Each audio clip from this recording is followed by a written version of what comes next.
Thank you all so much for being here.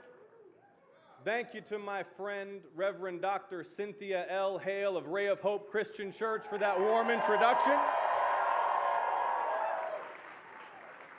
Would every veteran, every military service member, every military spouse, please raise your hand high if you can and hold them high to be honored by all of us for your service to our country.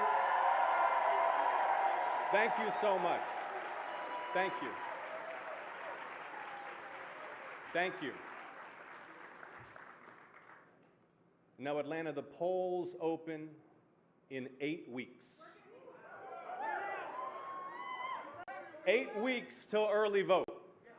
8 weeks till you can cast your ballots to save our republic. Atlanta, turn to your neighbor and say 8 weeks. Say lock in. Because the country's counting on us, Atlanta. The country's counting on us.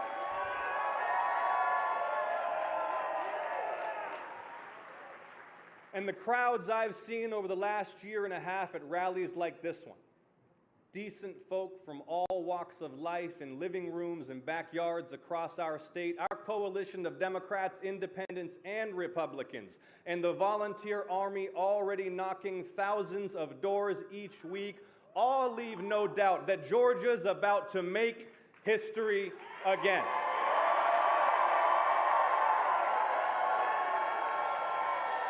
Atlanta, are you ready to win?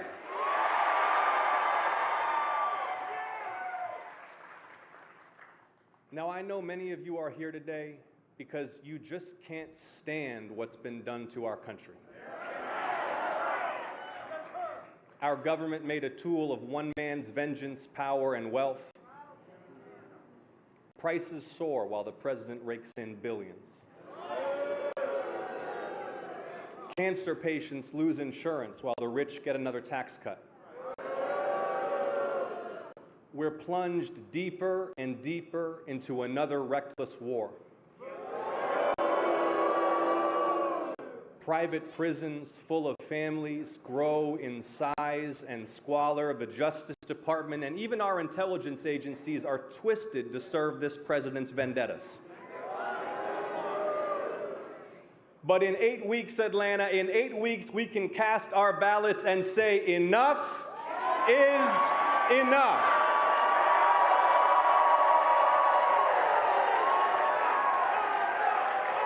In 8 weeks, we will vote to rebuke him so decisively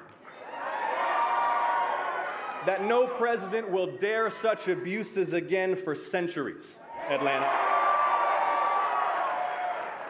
In 8 weeks, we'll vote to elect a Medicaid expanding Governor Bottoms to end our state's health care emergency.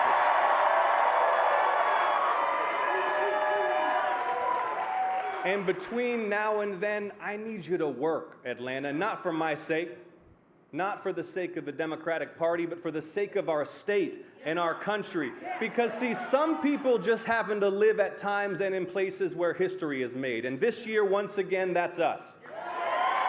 So, Atlanta, are you ready to work? Are you ready to win?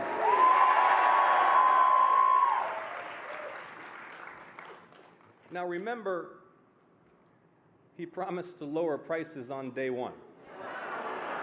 You remember that? And I want the president's remaining supporters to hear this because it was all a lie. Under Donald J. Trump, it costs more than ever to stock your fridge, to power your home, to make a cup of coffee, to buy school supplies for your kid or a tractor for your farm. Gas is up 30% since inauguration. Diesel, 47%, coffee, 35%, ground beef, 23%. They doubled your health insurance premiums and slashed Medicaid to cut taxes for their corporate donors and the ultra-rich. They made you pay more for everything and took us to war on lies and spent most of last year trying to cover up for the world's most famous pedophile while the crook president and his crook family raked in billions.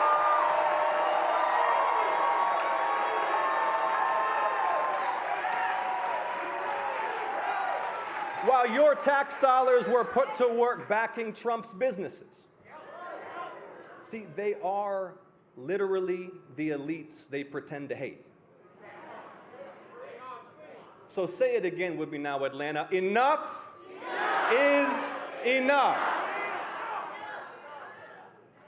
Now, he promised to lower prices on day one. He also promised peace and gave us war.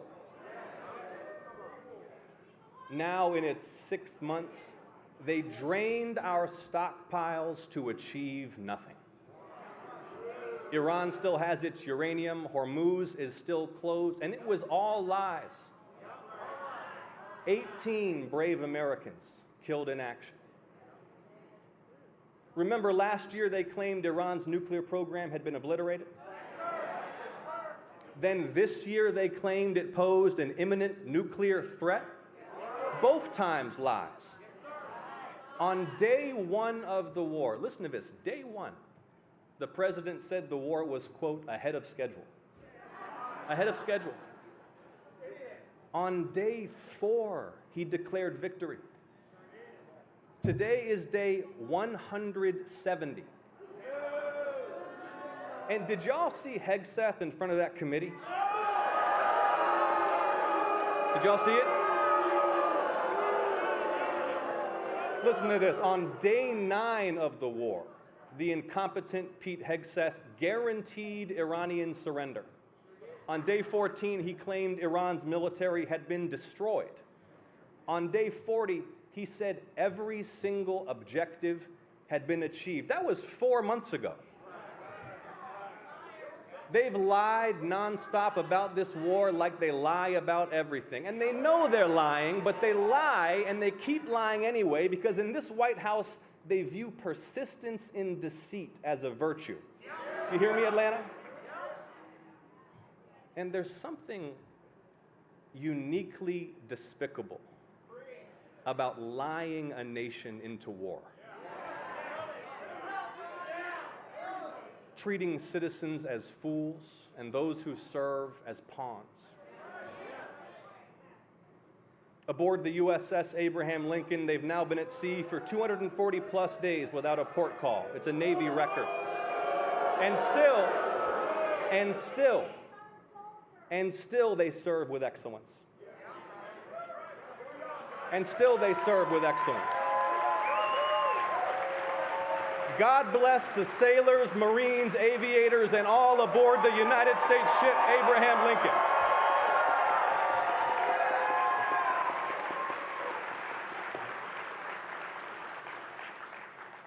See, they don't expect luxury. They'll endure hardship. But they deserve competent leaders who send them into combat only when necessary and with decisive clarity of purpose, not fools who lie about the purpose and progress of war. And while the sailors on the Lincoln fight his war, while he fruitlessly drains our munitions and oil reserves, the president sleeps through his meetings. He golfs and trades stocks. See, he doesn't want to do the job. He wants to build his ballroom and travel with Natalie on their apparently defenseless flying palace gifted by the Emir of Qatar.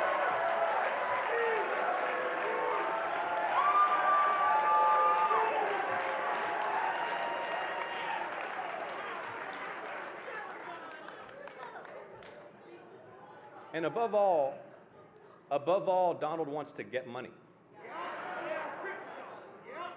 How much have you heard about the president's stock trading? When he first announced the tariffs, you remember that?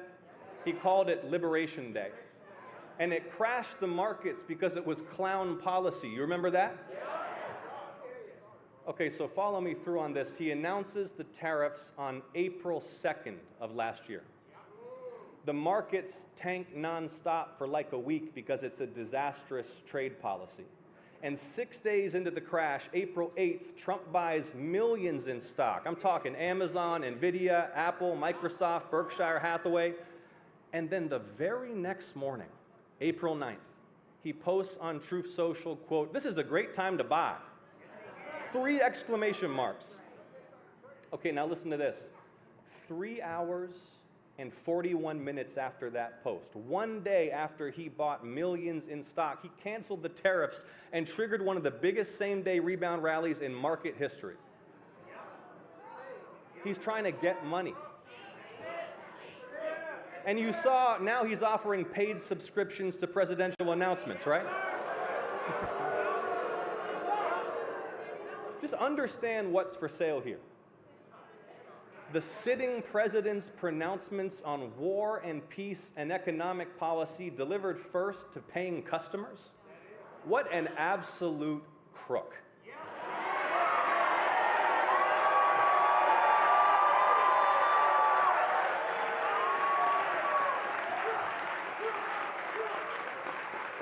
And speaking of crooks,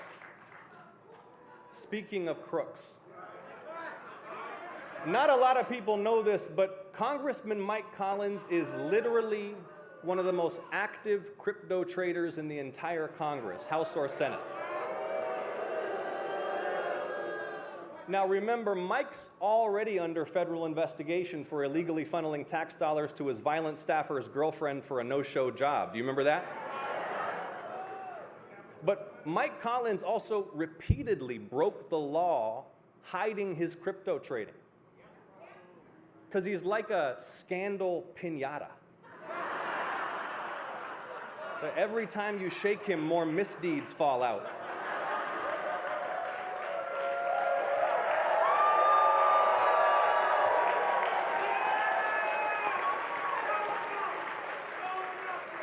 The Mar-a-Lago mafia really has taken American corruption to spectacular new heights. But corruption in American politics runs a lot deeper than Donald Trump. And see, I get why people voted for him. Because even before he came on the scene, American politics was coin-operated. Money's in, favors out. It's been running on corporate money, secret money, billionaire money, both sides. And when members of Congress aren't fundraising from lobbyists and corporate PACs, they're just trying to dodge getting bombed by these super PACs. So spectacular wealth buys an ever greater share of power over our national affairs. And this corruption is why nothing works for ordinary people. It's why you pay a fortune for prescriptions. It's why your insurance company gets away with denying your cancer treatment. It's why we're promised progress and we get more of the same. So many broken promises. We were promised tax cuts for the rich would grow the middle class. We were promised Iraq had weapons of mass destruction. We were promised fairness only to see banks bailed out while millions lost their homes. Do you remember that? We were promised hard work would earn wealth and advancement. But for too many, the treadmill gets faster and steeper. Georgians work harder and longer, but the bills just get higher and higher. A 60-hour work week still needs SNAP. Santa can't make your little girl's wish come true this year. That bucket list trip is off the table for good. And the corporate disrespect is suffocating. Instead of reading to your child that precious spare hour after work, you're on the phone fighting your bank or the cable company. After a cancer diagnosis, you can't fight the cancer till you fight your insurance company while they try to deny you the care you need. A toddler's ambulance is followed by a $3,000 bill. So Trump promised to attack a broken system. I get it. Right target. Yes, the system is really rigged, but he's not unrigging it. He's re-rigging it for himself. So how do we unrig American politics? Well, first, follow the money. Citizens United was the most destructive Supreme Court decision in modern American history.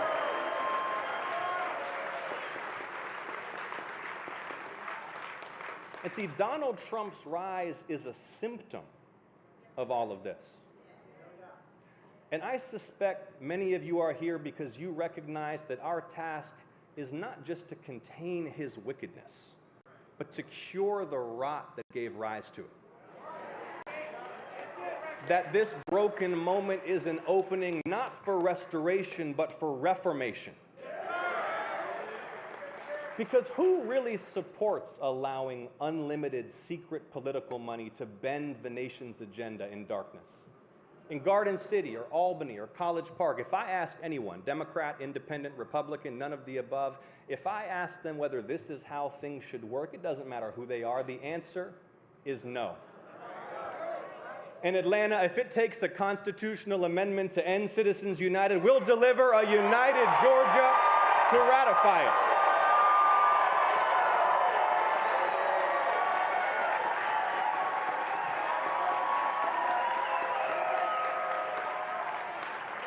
A united Georgia. Every day, our wave grows taller, our tent grows bigger. Because this isn't just a campaign for Democrats. Folks come up to me at airports or on the street, they tell me they're lifelong Republicans, but this year, for the first time, they're voting for a Democrat.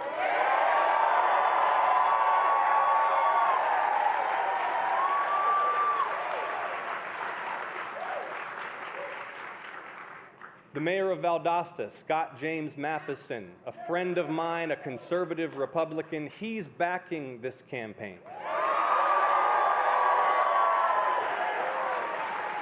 And when the storm hit, I was right there with him to check on folks, block by block, to serve meals, and then deliver federal disaster relief, because that hurricane didn't check party affiliation when it comes to Georgia. And when it comes to serving Georgians, I don't either. I don't either.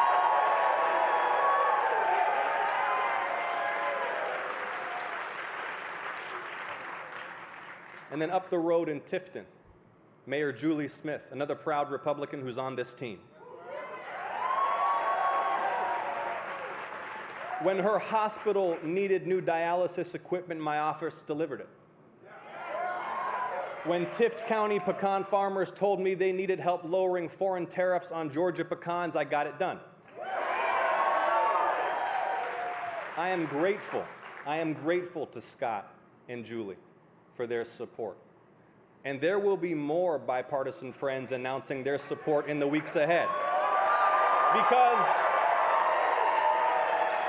Because this is a campaign for everyone who craves sanity and competence and quality public service. This is a campaign for decent folk of all stripes who love our state and our country and care for each other.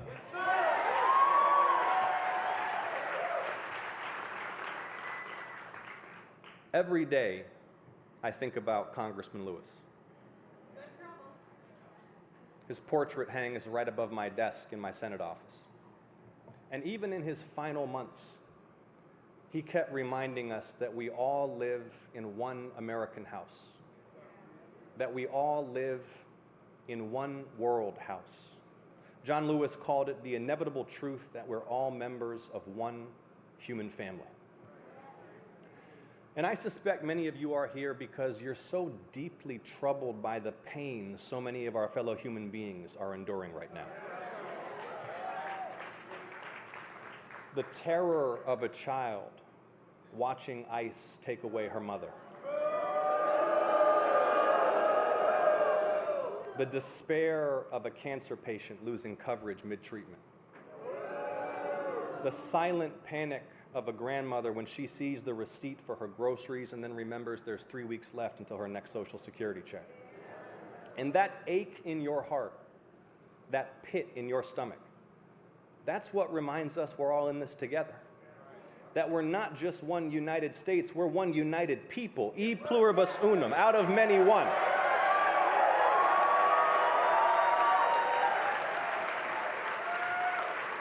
How amazing is it that the most powerful nation on earth proclaims as our core values that all are created equal, with inalienable rights to life, liberty, and the pursuit of happiness, no matter how humble our beginnings, no matter our ancestry or when we arrived on these shores. Because Americans aren't a race, we're a people. We're a people. united not by ethnicity, but by shared convictions, and that is what makes us exceptional and a beacon to the world. Because see, here's the truth that small men like Donald Trump and Mike Collins will never understand. That our national greatness flows not through our blood or our genes, but through our ideas and our care for one another. Yes, sir. Yes, sir. Mike Collins, the bigot congressman, surrounded at work and at home by neo-Nazis and white nationalists. His office briefing America's most notorious white supremacists on their efforts to support a Holocaust denier. And we've seen some of those records because they leaked, but Mike still refuses to release their communications in full. So let me be clear. Mike Collins needs to release every email, every text, every call, every single communication between those white supremacists and himself or his chief of staff or anyone in his office.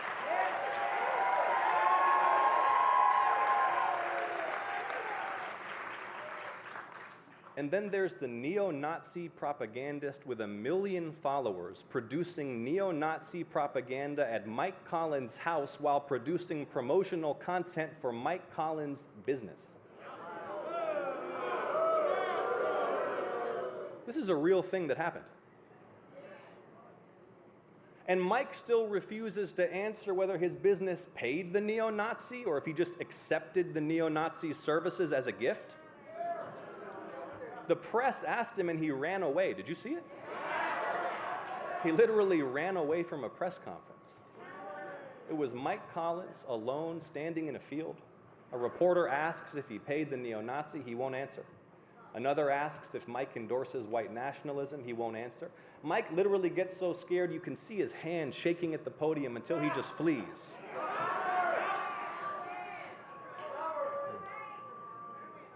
A crumbling little bigot.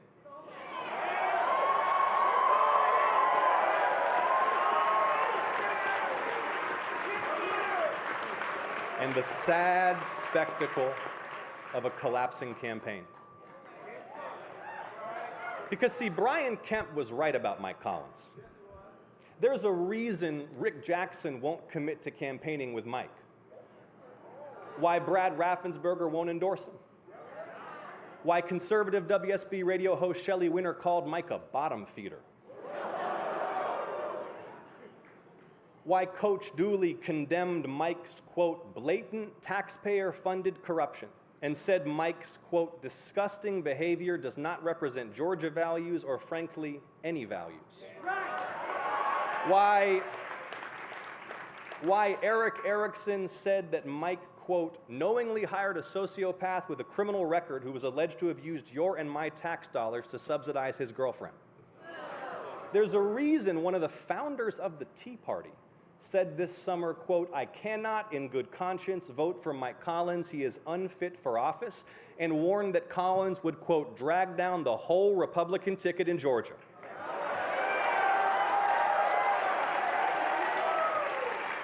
There's a reason.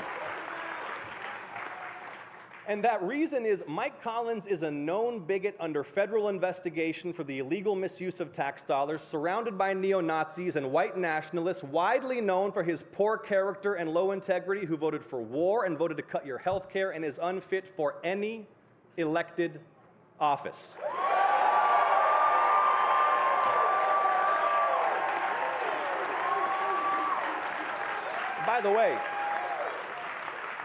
By the way, if you think what's come out so far about Mike is bad, believe me, there's more and worse on the way.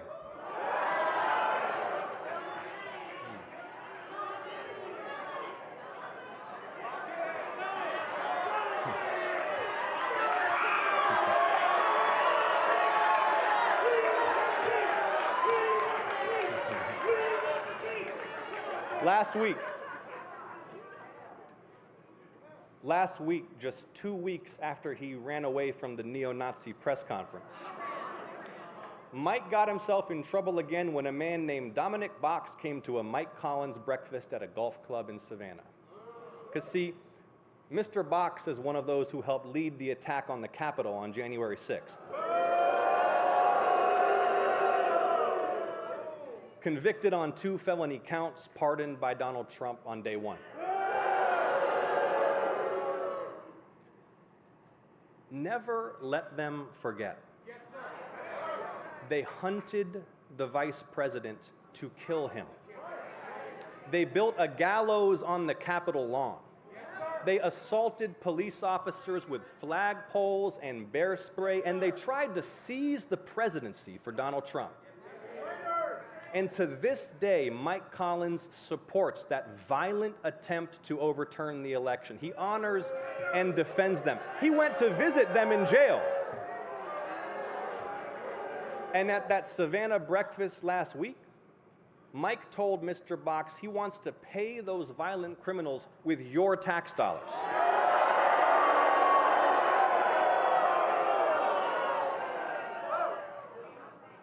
They tried to seize the presidency. And here we are in Fulton County, where the president sent his spies and his agents to seize your ballots. And why Georgia? Why this obsession with Fulton County? It's the same reason he's obsessed with Philly. It's the same reason he's obsessed with Detroit. It's because the fact that black voters were instrumental to his defeat offends him even more than the defeat itself.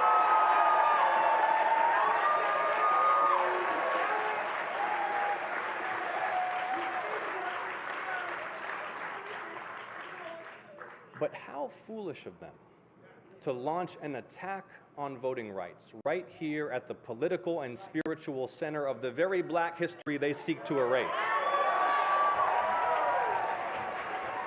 In Atlanta, if Donald Trump thinks Georgia voters will be deterred or intimidated from exercising their voting rights after all that was sacrificed to secure them, he will be dealt his most resounding defeat yet.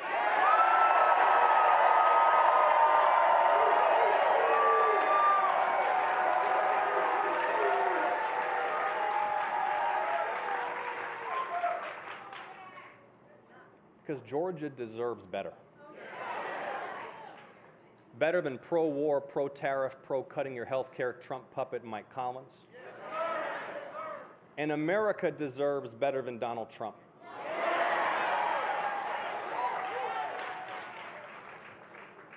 Just think, 250 years on, what the founders would see if they visited us today. They'd see that slavery had been abolished. They'd see that Americans without land, and then women, and then the descendants of slaves had secured voting rights.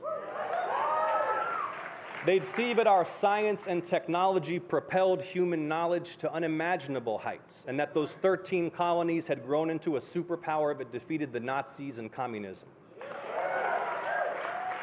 They'd see a pluralist democracy, people of all colors descended from every point on earth, stitched together out of many nations into one. But they'd also see a nation that at the height of its wealth and power fell into the very traps they most feared. Consumed by bitter conflict between factions captured by special interests, losing touch with the great national spirit that defeated fascism, with the spirit that landed men on the moon and passed civil rights laws. They'd see that we did those great things, but then we succumbed to a small and self-serving politics unmoored from fixed moral principles, incapable of great inspiration or national achievement, with no real horizon beyond the next election. In Atlanta, what's required of us now is so much greater than what that small, self-serving politics can muster. I've got 2 little girls at home. Eva's 4 and Lila's 1, and I'm so grateful to this country for the security and the opportunity it affords them. But this isn't the world I want to leave them. Soon enough, they'll learn there's now plastic in human blood and breast milk. that toxic forever chemicals are in half the country's drinking water. Eva loves animal documentaries, and she'll learn that the butterflies are dying off. She'll ask me why I allowed these things to happen. She'll learn about the nuclear weapon that still threaten annihilation. And when you step back and consider it, the situation is absurd. Tech titans dig bunkers and warn us the new intelligence they're training could lead to mass joblessness or human extinction, and our Congress debates ballrooms and youth sports. We've amassed enough firepower to end the world 1,000 times over, but we can't summon the will to guarantee health care and pre-K. I say all this to say that it's the crushing weakness of our politics against the unmet needs of our people and the massive stakes of our times that's shaking our faith in the future. But Atlanta, I refuse to leave my girls a world as dark and dangerous and cruel as this one threatens to become. See, when Eva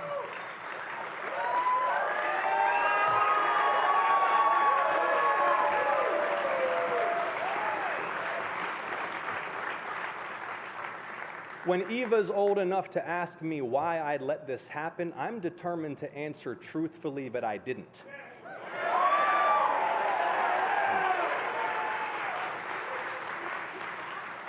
I'll tell her how the same year she turned 5, Georgia stood up all together, all at once, and said, "Enough is enough."